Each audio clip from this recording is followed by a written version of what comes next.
To access most components that are inside the PC, you'll need to remove the side cover. To do so, first loosen the thumb screw that connects the cover to the PC. Grasp the handle on the cover and pull towards the back of the PC. Pull the cover off the unit. The side cover has several tabs on its top, bottom, and leading edges,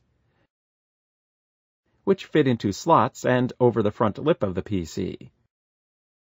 To reattach the cover, align the tabs on the cover over the corresponding slots on the PC and lay the cover into place. Then slide the cover forward to lock it into position. Secure the thumb screw.